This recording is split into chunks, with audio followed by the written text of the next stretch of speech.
Hey guys, it's Kenny Clark with the Green Bay Packers, and you're listening to the Packer Fan Podcast. The Packers offense was on fire week 1, leading to an exciting victory over the Vikes, but it did come at a cost. Also exciting, your listener feedback. We talk about it all on this edition of your Packers Fan Podcast.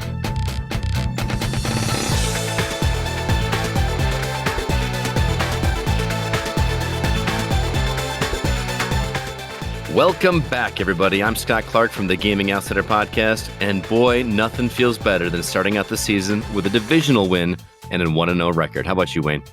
That is a beautiful thing, and 1-0 rhymes with Go Pack Go. What do you know? And me, from the Inland Empire area of Southern California, I'm Wayne Henderson, here on this 206th episode, pretty darn happy about beating the Vikings. And this week, we are going to go over what we loved and maybe some things we didn't from our win over the Vikings, and then it's already time to preview Sunday's Week 2 Lions at Packers matchup.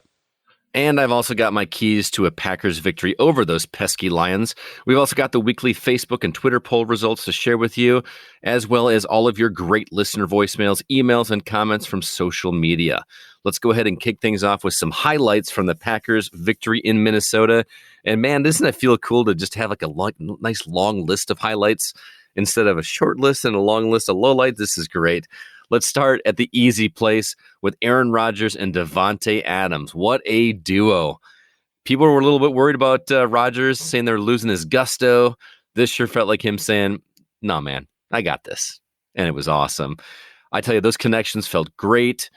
They looked so good. The offense was definitely on fire this week, not just Davante and Aaron, but our offense. If they could just be on this point each week, we have a serious chance to be very dangerous for the rest of the season, regardless of how our defense plays, which we'll get to later. And I assume you have to agree with me here, Wayne. Of course, Scott. That's an easy agreement. It was great to see. It was interesting not having the fans, but at times, like when the Vikings offense was on the field and maybe they were in between plays, I was almost fooled by the fake crowd noise. But then again, Minnesota's been doing it for decades. Maybe that's why. But it made me think, I guess the players don't hear the fake crowd noise. It's just for our benefit at home. They have a pretty quiet stadium. I got to tell you, I think I mentioned this a couple weeks ago. I still would prefer watching it on television without the crowd noise. I think you could hear those smacks better. I think we could hear the counts and hear what they're saying. I think they're probably doing it for delay purposes, just in case some of those players say something that should not be on live television, and they can at least mask it a little bit. But I don't know. But that quiet stadium, Rodgers sure took advantage of it, didn't he? I think he got him, 3 times with a hard count? Am I remembering that correctly? That sounds about right. And I'm actually surprised. I thought it would have been more difficult to trick the other team into going offsides and things like that. But, Jordan Love, possibly a future Packers great, he's sitting there as a rookie watching Aaron Rodgers, and he's like, wow. I wonder if a lot of people are speculating that this is Rodgers saying, see, you should have given me more weapons. I could have even done even better instead of giving me love. I don't know. Again, I'm speculating, and I don't have that conspiracy theory mentality when it comes to Rodgers being angry at the Packers organization for what they did in the draft. I don't know how I feel about it, but it just makes me think that's what that's got to be going through their heads. If nothing else, it might just be a way of saying, hey, I know the last couple of years we've started out slow, barely beating the Bears. It was great to beat the Bears last year in the opener, but it was close and it was a low-scoring game. Let's go ahead and just fire it up. We didn't have preseason, so what? So that was fun. I'm all about less preseason games if this is how they're going to come out the gate the first week, for sure. And offense wasn't the only thing on fire. That safety early on in the game by Jair Alexander, sacking Kirk Cousins in the end zone, and it was right on schedule because as soon as I saw how far they were backed up, I was like, come on, safety. Aha, safety. Thank you very much. And he was pretty much untouched going back into there, too. It was just a great, Cousins never saw it coming. No. Oh, it felt good. And I know immediately as soon as that happened, too, I think you texted me because that definitely had some score implications with your guesses from last week. Because didn't we have that conversation last week? Like, in order for them to get 15 points, they're going to have to get a safety. And sure enough, there's a safety in there. And I'm like, oh boy, here we go. As soon as you get a safety, it throws off all the calculations of scores. But Jair Alexander, he's also the guy that got the interception, I believe, which was great to see as well, because I love seeing Kirk Cousins throw picks to Packers. Absolutely. They were showing off his his passer rating early on in the game. I think it was at 107 something. And I'm like, he sure is not getting that this game, because, wow. I mean, he didn't have a terrible game outside of the sack and the interception. He still threw for plenty of yards, but the Pack still came out on top, and that's what I like to see. Woohoo! Speaking of passing, Devontae wasn't the only wideout doing good things for us. We got MVS doing some great things, and he did drop a catch on a pretty key play, but totally redeemed himself later on, so that was good to see his name on the board. And also Alan Lazard. I feel like those are the top three players that we keep seeing catching balls in clutch plays and in touchdown plays. So, Rodgers normally throws out to all kinds of different receivers. These three were definitely the biggest targets this week, and that makes me happy. Let's keep that rolling. Yeah, spread that ball around. And the running game is extremely strong already. Aaron Jones, Jamal Williams, they both had solid running games. And Tyler Ervin showed us a lot of great stuff as well, because I wasn't expecting to see him at all. But next thing you know, he's out there making some great plays. And although A.J. Dillon was really only out there for a couple of plays that I noticed, I would have liked to have seen that rookie try to punch that ball in on those few plays in a row. We were down there in the red zone, and we could have really used somebody like A.J. Dillon to punch it in, but maybe this coming Sunday. I was very confused by that call as well, because this was our number 2 draft pick, and we barely saw him on there. What's going on? Are we just trying to get that first W under our belt just to kind of secure it and then test him out? We didn't have the preseason games to give him some plays, so maybe that's part of it. I'm really excited to see what that guy can do, because the legs on that dude are impressive, and I want to see him power through those lines and make something happen for sure. Yeah, I think with the ball on the 1 or 2 yard line, it would be no problem for him to get a score for us. And Mason Crosby, we didn't have to use him all that much this week, but he was money as always. Every point counts. That's how math works. And so it was great to see him get some extra points, and he's still got it. Yeah, still the highest scoring player on the team by far. Mason Money Crosby.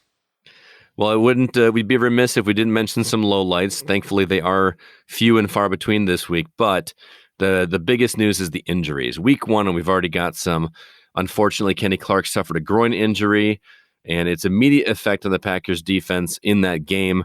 We're still unclear as to exactly how serious that injury is. We haven't heard too much from the team on that, but that was a blow. And even that game, like we've got here, boy, it just felt like as soon as he left the game, the defense just started to fall apart a little bit. They were letting the Vikings run all over the place, had some bad tackling. I think it's a combination of the lack of Kenny, as well as we were just getting a little tad comfortable with the lead. And if I've learned anything from being a Packers fan for as many years as I have, is never get comfortable with the lead. Any given Sunday, anything can happen. Right. Because in a lot of the other games that were on in my football pick'em league, I was doing really well. And then all these teams that were in the lead just choked it away and ended up losing. And, well, I'm in 5th place. But, don't play prevent defense, people. Exactly. And another injury, which may not look as high profile, but could have some implications as well. Lineman Lane Taylor, he got injured as well, got a knee injury. He's out for the season. He's going to need surgery. We've got to protect Aaron Rodgers. And to everybody that wonders, why didn't we pick a bunch of wide receivers in the draft? Why are we picking linemen? Now you know. Exactly. And I know I've said it before, but it's still true. Although field turf is a little bit better than the old AstroTurf, I still think that field turf might contribute to some of these knee injuries we see happening. It's just a little too tacky, I think. And I don't know why. Maybe it's my imagination that it seems like we get more of those types of ankle and knee injuries on field turf than on grass. Natural gas, it's almost wintertime, but it just happens. And I don't know. It's something to keep an eye on. Why can't everybody play on grass? If the Arizona Cardinals out in the middle of the desert in an indoor stadium can have a beautiful grass field, why can't everybody else? I think that we're due for some research on that. You might make an interesting point there. I'd like to see also how many players are just exploding on the field by walking all over that natural gas, but that's going to be a whole different conversation. Well, Aaron Rodgers did enter the stadium looking like he was on fire. So I don't know. Look at you with the jokes. I like it. That was no joke. We did have some trouble scoring from within the red zone.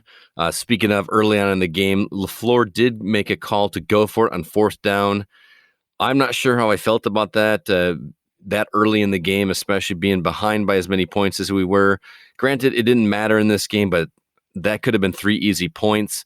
And to me, that would have been a perfect opportunity for Dillon to prove himself and punch it in there. So even if they did go for it, they chose not to use Dillon, and we failed. How did you feel about that call going for fourth at that point? It was very aggressive on LaFleur's part. Was that the series where we were already down to the 2 or 3 yard line? Mm-hmm. No, I liked it because even if we don't make it, they've got terrible field position when they take back over, and we might even get a safety. Oh, we did. We did. So granted, math-wise, we only got 2 points instead of the 3. I still like it. I like the aggression on occasion. It just seemed very early to be that aggressive. That not only that early in the game, but that early in the season. And who knows? Maybe he's trying to set a precedent for the power of the offense and making those kinds of calls. I just know even before it happened, it made me feel very uncomfortable. I was like, just give me the 3 points. We'll be good. I would have liked it better, but I liked how it turned out because we got the 2 points and the ball back. So that did kind of work in our favor. And one reason why I did like it, but it didn't come to fruition, was I thought for sure that A.J. Dillon was going to get on the field for that. Yeah. I'm still baffled that he wasn't, because I would have loved to have seen them punch it in there. But no, we just had to run it up and not make it happen. It could have been a communication problem, and maybe he was supposed – who knows? We may never know. Listeners, we want to know your thoughts about all of that, as well as – right after we beat the Lions, give us a call and be part of next week's show. Here's the number. It's 920-3PACK-GO. Correct, Scott? That is correct. 920-3PACK-GO. We got some good calls this week, and we want to let you know before we play the listener feedback, the deadline to get your voicemail in, since we record on Monday nights, get your voicemail in before you go to bed Sunday night, maybe say midnight Central Time. Call us at 920-3PACK-GO by then, because next week the show's not going to be complete without your voicemail. So we thank you in advance, and go Pack Go. Hey guys, this is Mark from New Lisbon. Always great to be talking Packer football again. A great win for the Packers.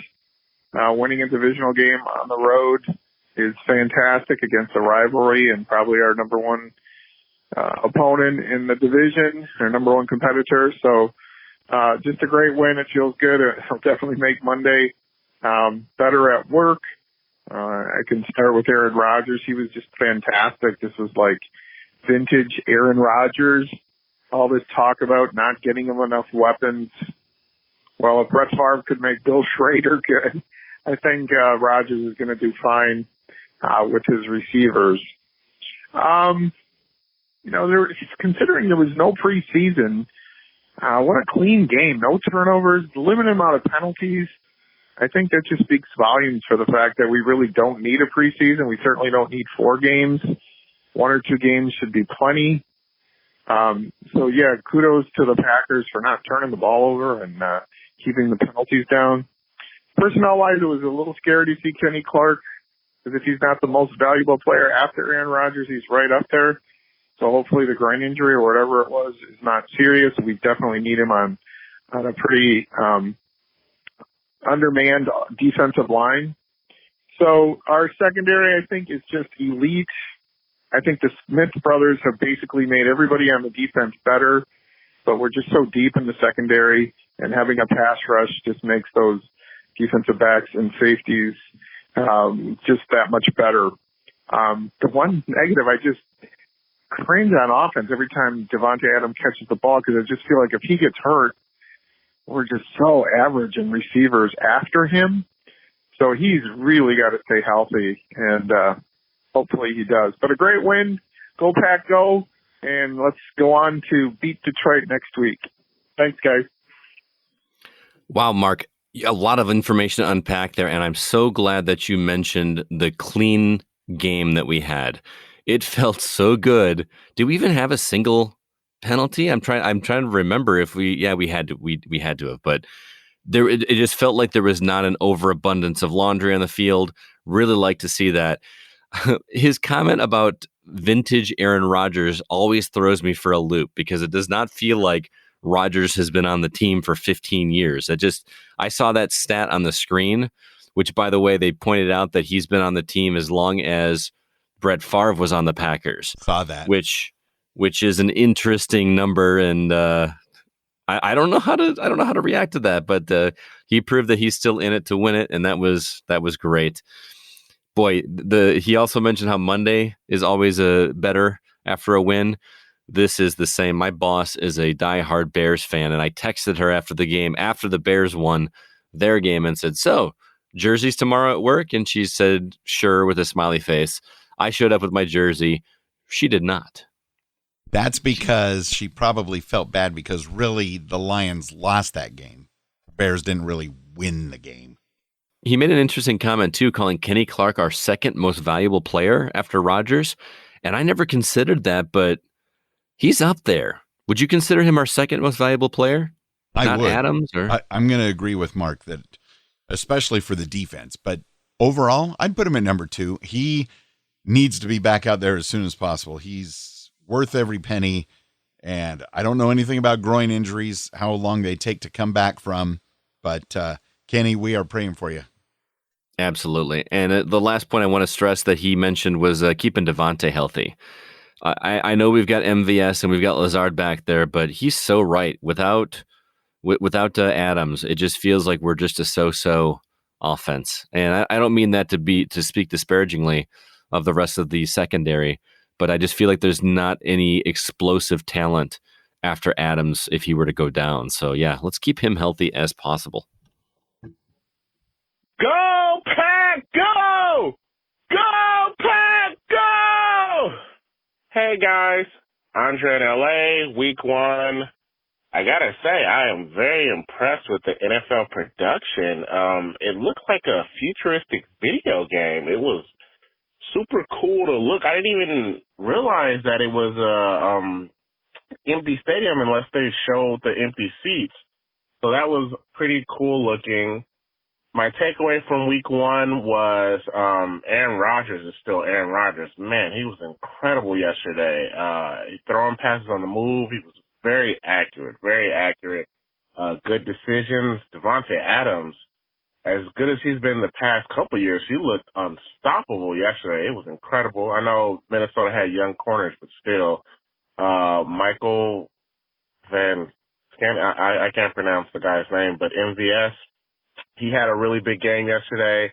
I liked what I saw from Allen Lazard.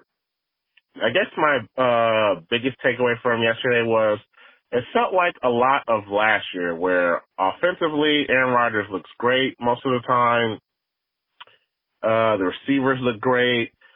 The running game looks pretty consistent, but we still have trouble punching it in the red zone. I'm not really sure why that's an issue, but something we hopefully figure out throughout the season. Defensively, it also felt like a lot of last year where, the Smith brothers can get to the quarterback. The defense puts a lot of pressure on the quarterback, but when they don't, we get burnt for some reason, especially historically against Minnesota.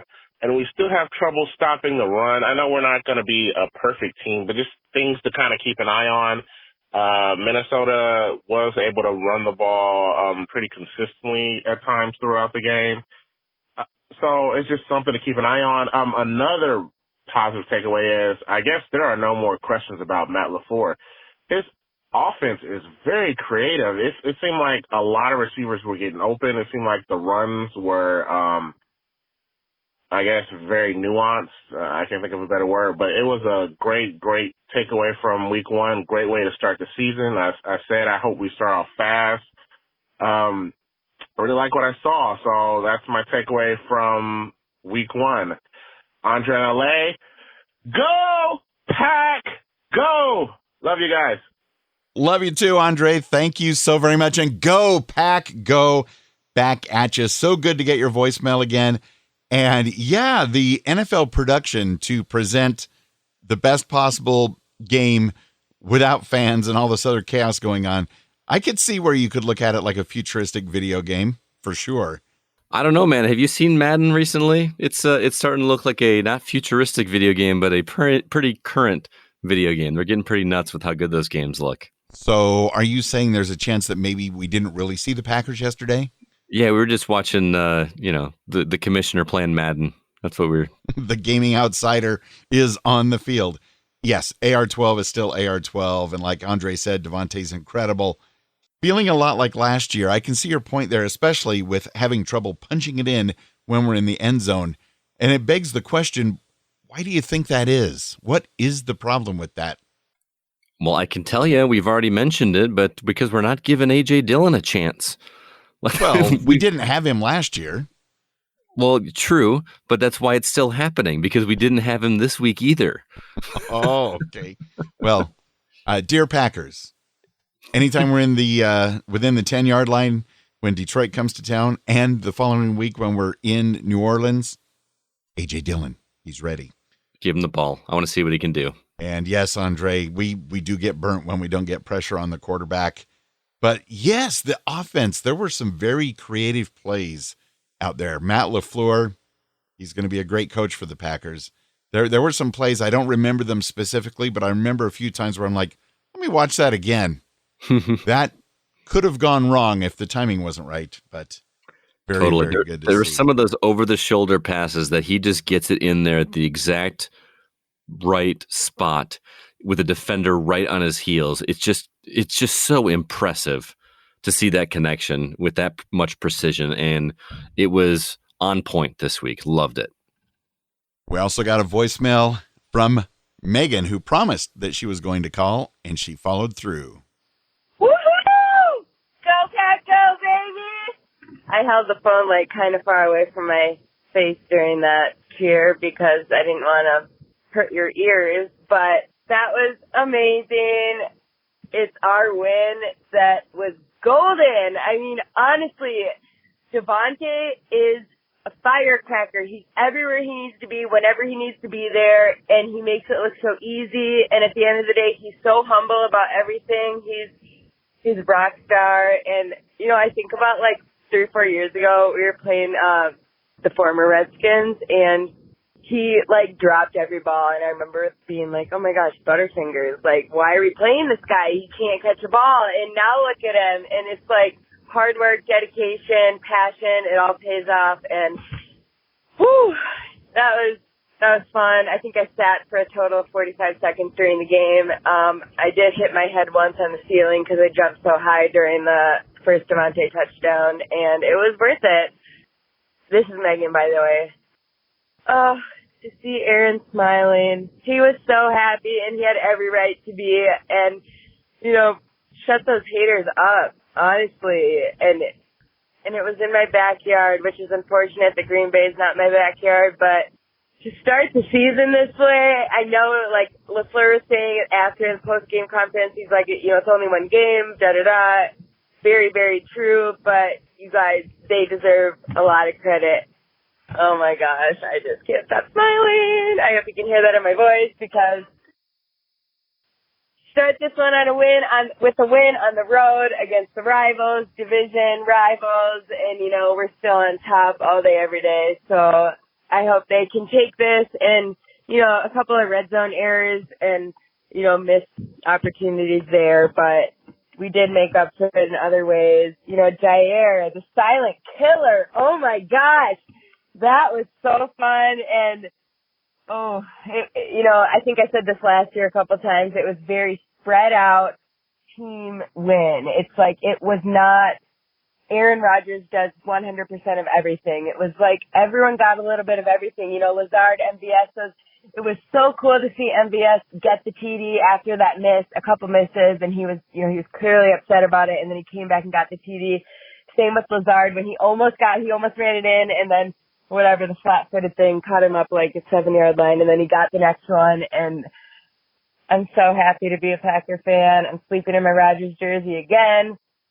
Detroit next week. Let's do this, baby. Go, Pack, go! Green and gold till I'm dead and cold. All day, every day. Talk to you guys next week. Bye.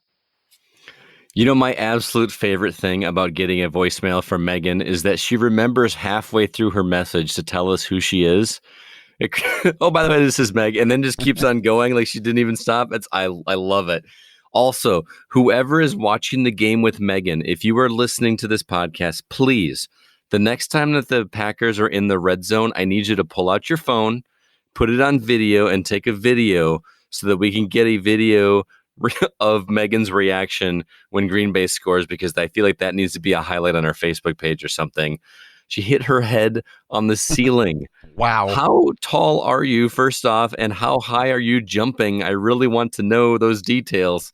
Man, you can just totally hear the smile in Megan's voice, that entire voicemail. I love the enthusiasm. I love the energy. Go, Pack, go. It was great. And excellent point, Megan, about Devontae, how he makes it look easy now, but still remains humble. Yep. That's my kind of wide receiver. Absolutely. Humility is key. So remember to give us a call next week, everybody. 920-3PACK-GO. Be part of the show. Also had our weekly poll on Twitter and in our Packers Fan Podcast Facebook community group. How are you feeling about the Green Bay Packers as we get ready for our home opener against the Lions? And the options were AR-12 and the offense are on fire, or maybe on the other end, Kenny Clark's injury is worrisome.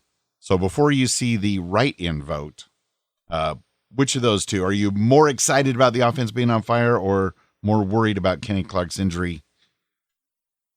Well, I feel like I'm the forever pessimist between the two of us, Wayne. But as much as I'd like to say that the offense was the key here, which it was a key, Kenny Clark's injury really starts to get me nervous because the defense really did start to falter a bit after that. I'm not going to say they laid down, but they got comfortable. And if he's out for an extended period of time, the defense is going to be our struggle. That's what's going to win us our games. It doesn't matter how good our offense is.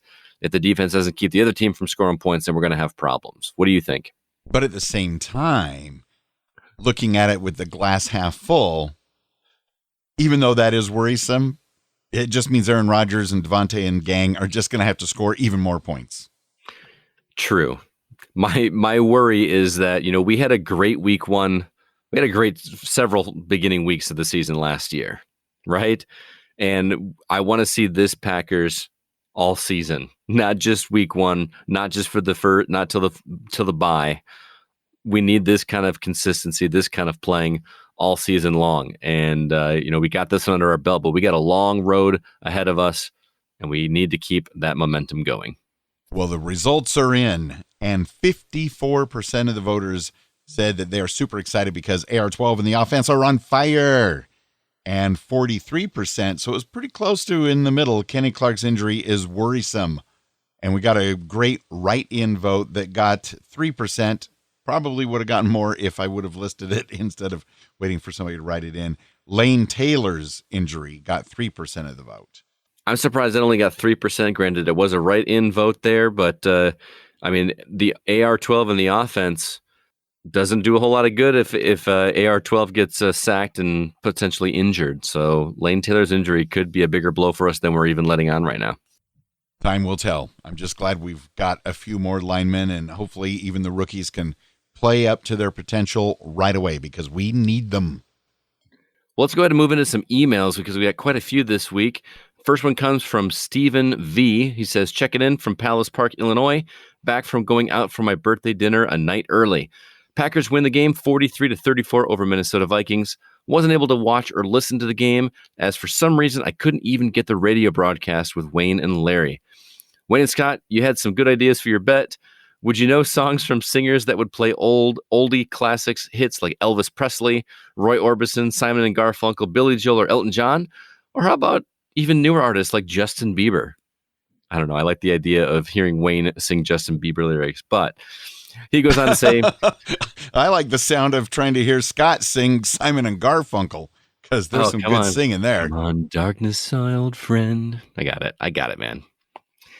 He goes on to say, it should be whatever you both want it to be, even since Wayne doesn't even know when he's going to get his butt to the Midwest for his Culver's bet to be paid off. I'm not worried. That money's going to stay securely in my pocket for a long time. He says, I have a question for you guys. Would it be wrong for a Packers fan to hate cheese? And if so, why? This sounds like a question on a television game show. It does sound like that. I don't think it'd be wrong. No. I can't understand how it could be possible, but I wouldn't call it wrong. I don't understand how anybody could not like cheese. And that's not just me being a Packers fan. I think cheese is delicious. Oh, cheese sticks, Swiss cheese, cheddar cheese, anything's great. Cheese curds. Oh, now we're talking. Steven says, hopefully this will be the start to more wins for the Packers during the 2021 season. How great would it be if the Packers finish with a better record than 13-3? Going to check out for now. And as always, remember, go Pack Go. In fact, how about a listener challenge to have listeners try to give a Go Pack Go even louder than Andre from LA? Personally, I wonder if that can even be done. Stephen Verheeren.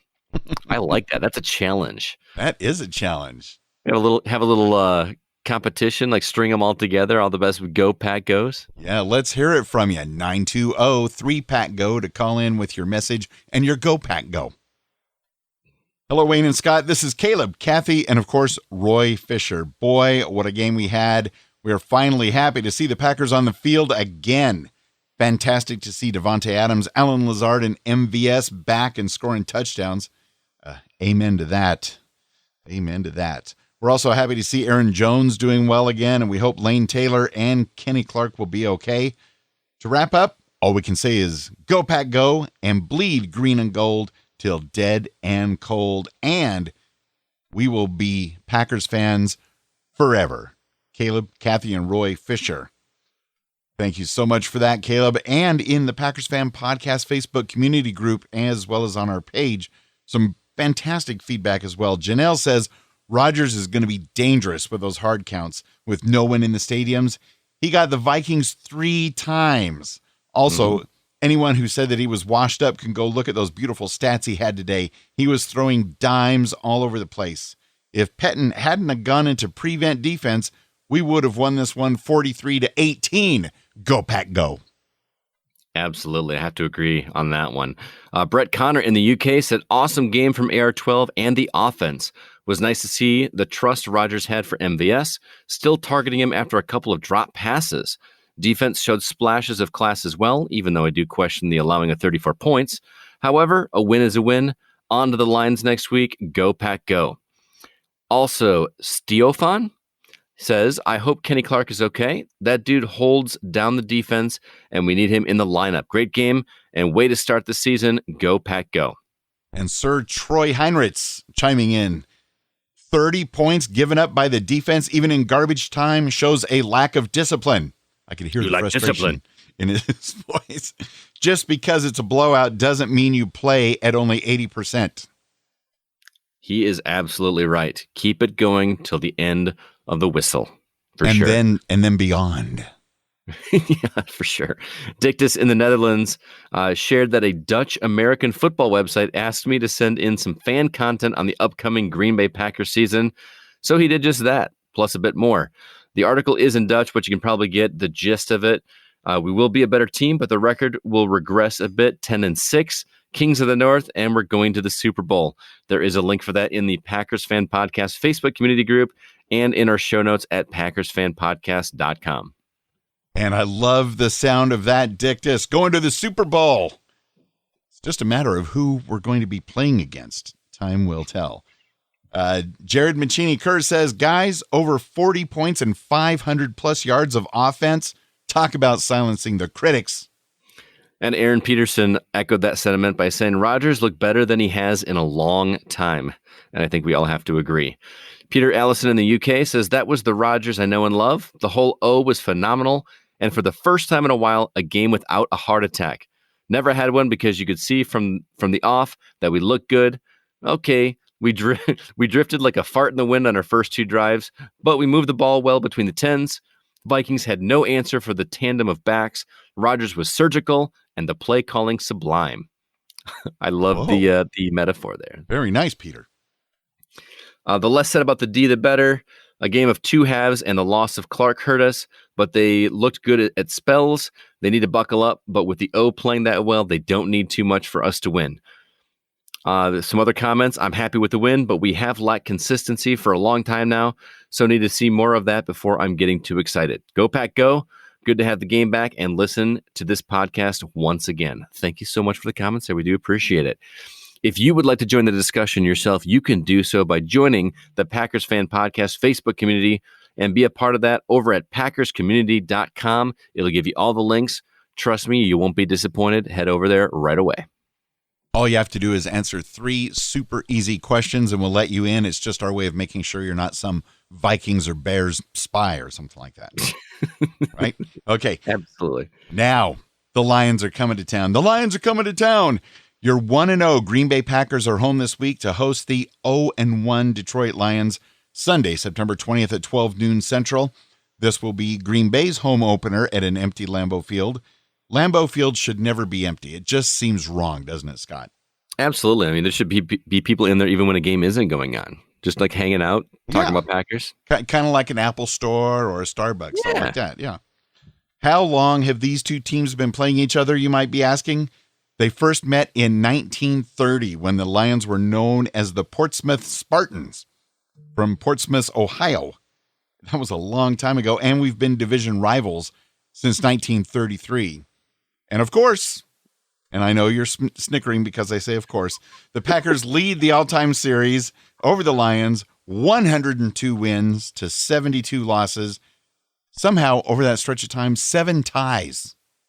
That's a lot of ties. I know it goes back to 1930, but that's a lot of ties. It's hard to believe that the most lopsided game in the rivalry's history was a final score of Packers 50, Lions 7. This was in November of 1940. I would have guessed the most lopsided would have been something like Packers 71, Lions 0. Maybe this week.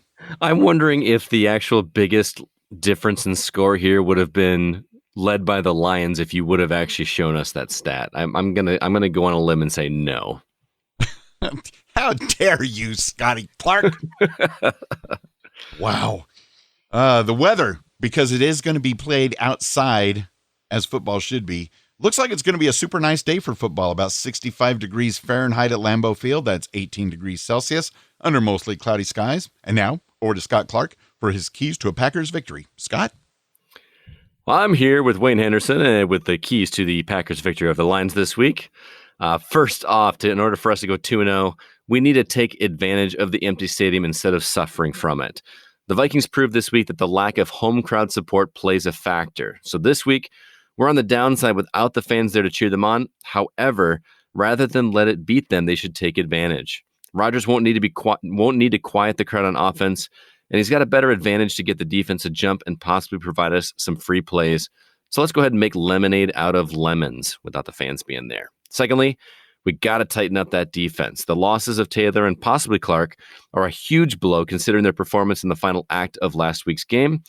Regardless of the fact we're playing the Lions, we can't falter against an explosive offense that came out the gate swinging against the Bears in week 1. Got to buckle down on tackling, cover the secondary like a lampshade, and protect Rodgers at all costs. Finally, we got to make Stafford uncomfortable in the pocket. He's one of the best passers in the league right now, despite not having as many quality targets as he did in the past. This game could be a very high scoring on both sides of the ball. So the only way we're going to win this is if the defense can keep him contained. Don't give him any time and put him on his back at least once a series. That's all I'm asking. Once a series. I don't think that's too much to ask for. I don't think so either. And those are my keys to victory in week 2, Mr. Henderson. Scott, thank you so much for those. I think that makes perfect sense. And I, for one, am looking forward to seeing Matthew Stafford on his back at least once every series. It could happen because sometimes when we get on a roll against the Lions, we just roll the Lions. Well, plus the Lions are going to Lions, right? They sure did this week. Yeah. Wow. I was actually, kind of rooting for them because I really don't like the Bears last week. Yeah. I was kind of torn. Watching that because I was like, it's a divisional rival. It doesn't really matter. But which one's going to be a bigger factor later in the season? So which one do we want to lose this time? Right. I didn't really know who to cheer for, but who knows? I got to tell you though, while we're talking about that game, I had to go watch the game at a bar because it turned out I could not watch the game at home like I thought I was going to. Did you find one open? A bar, yes. We were outside. It was they had a big tent set up outside, okay. But there were people inside too, man. A lot of people just don't care about it here. That's a whole other topic. But we were outside, and there was some really cool Bears fans that I was chatting with before and after the game. One guy was teasing me. He walked past me wearing his Bears jersey and pointed at my jersey and asked if I lost a bet, and it was pretty funny. But the really funny part was, towards the end of the game, this dude came in with two Bears jerseys on. He had an away jersey and a home jersey. He was wearing both of them. And at one point, in the final act of the fourth quarter, he went out to his car and he came back with a third jersey, completely different color. What? And he swapped out his jersey. He said, "This is my rally jersey." And lo and behold, they came back and won it. He was inside the bar. He came back out inside and yelled at me and the other Bears fans and was like, "I'm telling you, man, it's the jersey." And I just thought it was a cool moment. But I was having a good conversation with some Bears fans, asking them about because I didn't get a chance to watch it, but I was asking them how their quarterback was looking, and they're like, "He's all right." But I don't know. It was cool having a friendly conversation with a rival fan. It can happen. It can happen. Oh, how did we do with our crazy game predictions last week? We were off by a long shot. Both of us. We both picked the Packers to win, so we had that in our favor, but it brought us down to points. And I had a prediction of 17-13 in favor of the Packers. You had Packers 21, Vikings 15. The Packers won 43-34, so we both had extremely high differentials in terms of the total number of points we missed by. My differential was 47 points. I was off. And unfortunately for me, you were off by a mere 41 points, which means 41. The win goes to you this week. But I don't know how proud I would be of getting that W this week, Mr. Wayne, because 41 points off, you almost don't deserve that one this week. I'm just saying. Listen to that, ladies and gentlemen. Hey, it's our 2020 season wager fun. And, in my defense, the past couple of seasons, the first couple of games have been very low scoring. So I thought picking 21-15 was a relatively high score.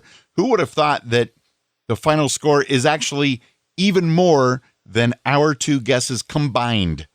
Yes, it's nuts. 77 points scored in week one of a season. That's just nuts to me. It's in that regard, it kind of felt like a preseason game where they're just going all out and seeing what can happen. But it was a lot of fun to watch, except for the third quarter. Very little happened in the third quarter, right? If I remember correctly. I felt getting kind of bored. Like, come on, we need some points. I was not bored for a second. Well, let's go on to our picks for the week. I'm going to go ahead and start, Wayne. I am going to say that I think this week is going to be a much higher scoring game. With our defense possibly lacking a couple key players, and with Stafford being, like I mentioned earlier, really great quarterback when it comes to passing against AR-12. There's going to be lots and lots of scoring this week, but I still believe that the Packers are going to edge the win this week. I'm going to say Packers 30 and Lions 23. That's a fair amount of points. I was thinking when you were building it up that you were picking an even higher scoring game. I thought he's got to go higher than Packers 43, Vikings/Lions 34. I thought you were going to do something like Packers 51, Lions 49. Not that high. I got to play it a little bit safe. I'm one behind here, so I can't be too gutsy with my picks this week. Okay, so you say Packers 30, Lions 23. I'm just glad that you're picking a Packers victory. I'm in the same lane. I'm going to say Packers 33, Lions only 21. Okay. Bigger margin of victory. I think it'll be closer than we think it's going to be, though. Time will tell. It could be Kind of close. taking a quick peek at the NFC North. Packers on top at 1-0. The Bears 1-0 by accident, really. The Vikings are 0-1, which is always good to see, and the Lions are 0-1. Now I noticed you put the Packers in first place. Is that because of the amount of points we scored? Is that the edging factor here, or is that just you being Wayne? Two reasons. One reason is Wayne being Wayne. The Packers, of course, are on top. We have 13 NFL titles. We deserve it. But also looking at how it's on like the semi-official standings, like at ESPN and NFL.com, the Packers are listed at top. So probably good. because we beat a more difficult opponent would be one of my guesses. I don't know. Gotcha. We got some other general NFL chatter. Quite a few upsets this week. That's Jacksonville, for sure. Jacksonville over Indianapolis, much to my disappointment because I picked Indianapolis in my survivor pool, which unfortunately that means I'm out unless I buy back in. I can buy back in if you miss the first week. How much does that cost? It's only $10. So another I'd do $10. it. What the heck? $10. If it was like 40 or more, I'd have to think about it. Right. So, yeah, but that was an upsetting loss for me personally. And then Washington over Philadelphia. Who saw that one coming? And Arizona over San Francisco. What? I did not see that coming. I did not think that could possibly happen. But you would not believe how happy I am that Arizona somehow beat Frisco in Frisco. Mm-hmm. It was great. Now, if they can do it, we can do it. Hell yeah. And the fact that, early looking at the playoff scenarios, if the Packers have more wins than the Niners, that's good for everybody. Absolutely. Well, you were really getting ahead of the schedule there. There's no time like the present. You might as well start your Christmas shopping, put your lights up, and get ready. Just so everybody at home understands the gravity of the situation, we just finished week 1, and Wayne is talking about playoff implications. You got to do the math. Sink in for a minute. Also, very interesting to see Cam Newton with the Patriots because it's such a different look for the Patriots, and he got 2 rushing TDs, so that's a lot different than how Patriots have done things in the past. Mm-hmm. And now Belichick is making Subway commercials, cutting off the sleeves of some dude's suit, which, seriously, that commercial made me laugh, but who knew that he'd be making commercials? Also, Andy Reid's face shield was getting a lot of meme-worthy attention on social media. I think people are just looking for anything to make memes out of. There were some good ones. Good ones. Yeah. And Scott, you're playing fantasy football in addition to your, survivor pool. How did you do on your fantasy team this week? Actually, I am not in a fantasy league this year. Oh, no, wait a minute. I take everything back. We had one lined up. We did have one lined up. I've been in the same league for 10 years. Yeah, you said it was going to be auto-picked for you. It was going to be auto-picked. And then at the last minute, after some discussion on Facebook group, it was not exactly decided, but it was suggested just putting it off this year because we didn't know the implications. And then on top of that, my brother, who was running the league, unfortunately, his father and my stepfather is having some serious health issues. Oh, I'm sorry, Scott.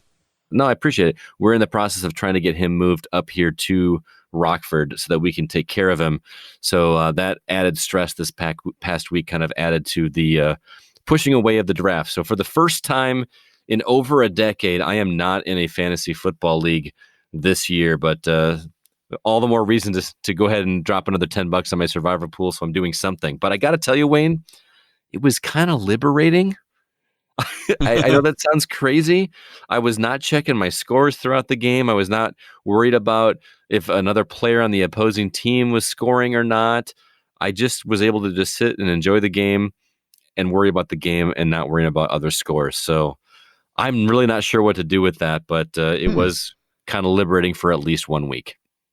Well, listeners, feel free to give us a call at 920-3-PACK-GO with any of your fantasy football tips and how your season's going so we can tap in on that. And my son and I have some ideas. We'd like to do a fantasy theme for next season on the podcast, but obviously too late for this season. And it's going to take some planning. But in the meantime, it's true. It is very true, Scott. You can buy me a coffee. Anybody can buy me a coffee if they'd like. It could be a virtual peppermint mocha frappuccino, no whipped cream, or even a grande cafe latte extra hot, no foam. Your choice. buymeacoffee.com/WayneVO. Or how about possibly buying yourself something nice, or even start your holiday shopping early from our Packers Fan Podcast TeePublic store. We've got a beautiful new two-sided Packers Fan Podcast t-shirt designed for sale, as well as coffee mugs and more. And you have one of those t-shirts. They look sharp, yes? They do. I've actually worn it several times since you sent me one. I really like the colors. It's definitely in my wheelhouse of color schemes. I like the earth tones and the green and yellow. So, and it's two-sided. Well, it is two-sided. That's yeah, exciting. Really spared no expense, Wayne. So check out the links in the show notes in the details area of your podcast player as well. Also, if you'd love to play video games as much as I do, please be sure to check out my other podcast, The Gaming Outsider, which can be heard at the same places you'll listen to this very show. This week, we're celebrating the 25th anniversary of the release of the original PlayStation, diving into its history, sharing our favorite memories of Sony's first entry into the console market. If you'd like to check it out, our website is thegamingoutsider.com.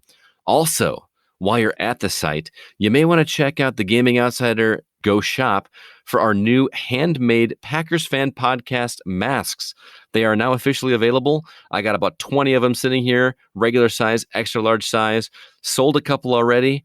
They're very, very comfortable, and what a great way to support your podcast. So be sure to check that out at thegamingoutsider.com/the-go-shop. Those Packers Fan Podcast masks look great. I can't wait to get one. And when you say handmade, they're handmade by you, Sir Scott. Yes, these are not anything we did through TeePublic. These are made by me. I picked up a new hobby this summer. I learned how to sew, so I am cutting the fabric, heat pressing the vinyl onto the masks, sewing them by hand, everything, all done 100% by me.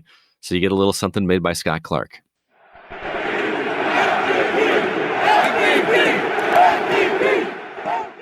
The Packers Fan Podcast believes in the value for value model spearheaded by Adam Curry on the No Agenda Show. You know, whatever value you feel you get from listening to the Packers Fan Podcast, if your budget allows for it, you can support the show in that amount through Patreon. And all of your pledges are reinvested into making the show better. You know, MP3 hosting for the podcast, audio editing software so we can do a faster and better job of getting the podcast out to you, and other things like that that always seem to crop up when you're trying to do a podcast for over 10 years now. So thank yous. Definitely go out to Bryant. Listener Bryant, you are truly Willie Wood inspired. Vince Lombardi once called Packer legend number 24 Willie Wood the steal of the game. And we feel that way about you, Bryant, in regards to supporting the Packers Fan Podcast. Thank you so much, and go Pack Go for your $24 monthly pledge. And AR12, just yesterday, you saw that he continues to shine with the Pack. And the Texas-only Green Bay Packers fanatics continue to shine with their $12 monthly Patreon support. Thank you, and go Pack Go. Also need to give a shout out to our $4 Brett Favre-inspired monthly Patreon support calls. For more Go Pack Goes, out to Jeff Summerfield and Lawrence Harvey. Also, our Curly Lambeau and his Go Pack Go shout-outs at the $1 level podcast support. Those go to Joe Christensen. Brand new Curly-inspired supporter, Beth Mentink. And as usual, Matt Haig, Hank Davis from the TPE Network of Podcasts, and Remy La Victoire. Also true, you can financially support the podcast at a level to match your budget and also get some cool Packers Fan Podcast logo merch. Details at patreon.com/Packers Fan Podcast. Thanks so much, everybody. Sincerely. And as always, go Pack Go. The Unofficial Packers Fan Podcast is not yet affiliated with the NFL or even the Green Bay Packers, but it very well could be. Media@PackersFanPodcast.com is the email to help make that happen. You can also follow us on Twitter at Packers Fan Podcast. My personal Twitter handle is GoCastScott, and Wayne's is at Wayne Henderson. And also, please tell a couple of your friends to give a listen to your Packers Fan Podcast. We really would appreciate the support. and get in your feedback right after the Packers beat the Lions to be part of next week's show. Again, it's 920-3PACK-GO. You can also go to PackersFanPodcast.com/feedback for other options. If you don't want to make an international long-distance phone call, we understand. Again, PackersFanPodcast.com/feedback. Thanks again for joining us this week on your Packers Fan Podcast. You rock. And also be sure to subscribe in your podcast player of choice. Why? It's so you don't miss an episode. For now, let's get ready for the home opener with help from the Texas-only Green Bay Packers fanatics and beat those Lions. This is Dawn down here in Texas, a.k.a. Granny Cheese. Hi, I'm James. Hi, I'm Kim. Hi, I'm Melissa. Hi, I'm Susan. Hi, I'm Carrie. Hi, I'm Lisa Montgomery, and we want to say, Go Pack, go!